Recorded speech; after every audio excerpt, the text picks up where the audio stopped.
All right, guys, in the past month or so, we've gotten a bunch of snow. Some of these storms have been big, some have been small. Now, we've gotten a question a couple of times. We've posted videos of us out shed hunting or going out and checking cameras, whether or not we should be out in this deep snow shed hunting. Is it bothering the deer? So today, we're going to talk about snow depth and ethical shed hunting, and we're going to answer your questions and hopefully let you know whether or not you should be out shed hunting where you are or not. So, I made some notes. I've got to have notes because I want to make sure I get all this stuff right. So if you see me looking down at something, I'm just referring to my notes. So, now deer behavior is going to depend on the type of snow that we have, more than the depth a lot of times.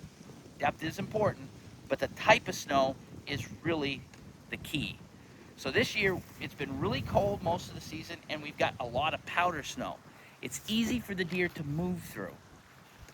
They can walk easily through it, and they can maintain packed trails to get to the food that they need to get to. So if you look here, you're going to see there's a packed trail cutting right across this field, and then you can see where they've been digging underneath all these oak trees with a south face. That's what you want. That's the good stuff. There's not a lot of snow here.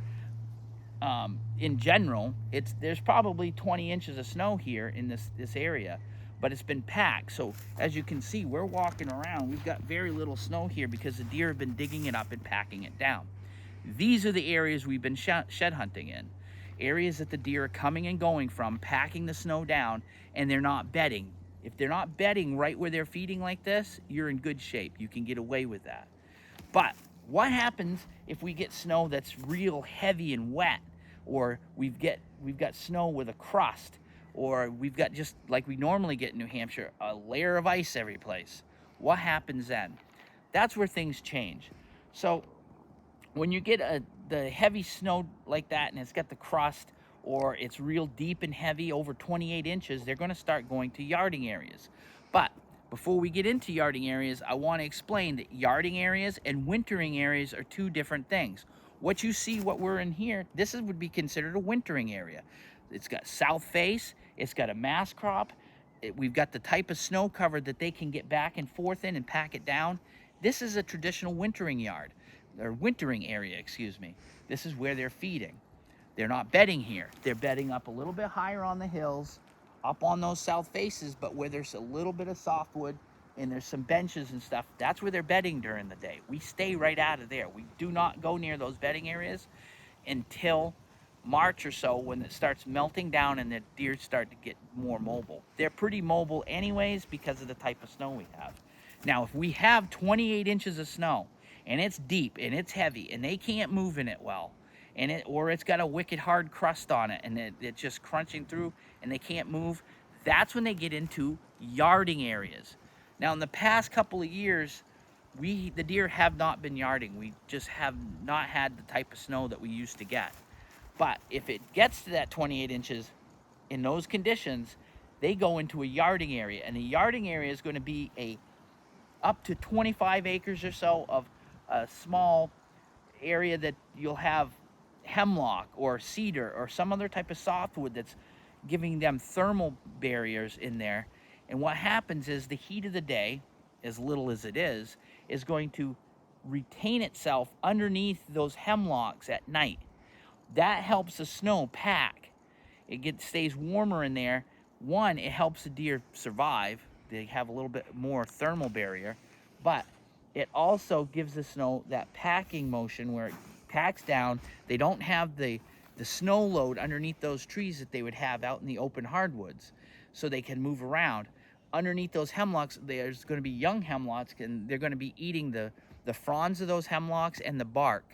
And you'll see that in those areas. And you'll know a yarding area if you find it late in the season after the deer have moved out of it, when they can be more mobile, because it will just be a ton of droppings everywhere. And all the trees will look like you've got rubs everywhere, but if you look closely, it's going to be teeth marks. Those are the yarding areas. Those yarding areas are survival areas. You stay out of those altogether. If you know where there's any of those, you stay out of those until March or April, when the deer have moved out and it can be more mobile. You go in there, you push them out of those yarding areas, you stress them out, and this can cause a lot of havoc. The predators can get in there if you've tracked in with snowshoes or snowmobile, and they can get in there and kill the deer a lot more readily than they would be otherwise. Um, those areas are very important to the deer, so we stay out of them while we're shed hunting. We wait until later. So where you've seen us shed hunting right now have been places like this. Now I'm going to look at my notes. I'm not cheating here.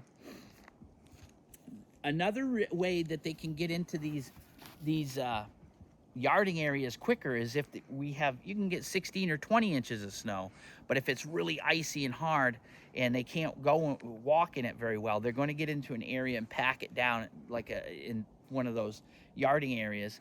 That way they're not being chased by coyotes and everything out in the open on this crusty snow. They can't move fast enough to get away from predators, so they'll get into a yarding area and stay there. Now, when we're talking about wintering areas and yarding areas, a lot of times these deer are going to travel massive distances to get to them in certain parts of the state. So in the northern part of the state down to about the mid-range of the state, they're going to move. They can go up to 20 miles to get to a wintering area, to find the food, to find an area that they have all the things that they need. Now, if they need to, it gets too bad, they kind of get into these areas a little before all the snow, the wintering areas. And the yarding areas they're going to go to if the snow starts getting too deep. And like I said, 20 miles isn't a very long distance for them to travel to get into those areas.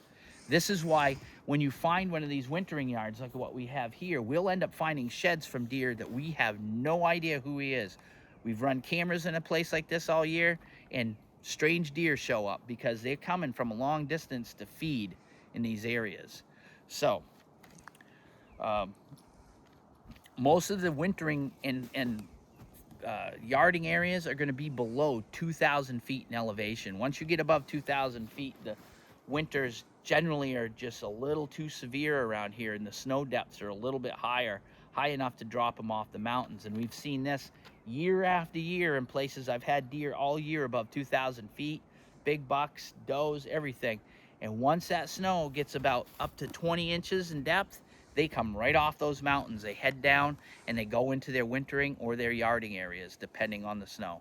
So, should I be shed hunting? If I have an area like this, that the deer are digging through the snow, you're getting packed trails, and they're not bedding, then yes, shed hunt those areas. If you're not seeing a lot of deer except for in a yard, it's one spot that's yarded up on the property, stay out of it. In an area like this, you're good. The deer aren't bedding here, they're coming in at night, they're feeding, they're leaving. You can shed hunt this all day long and you're not going to affect anything.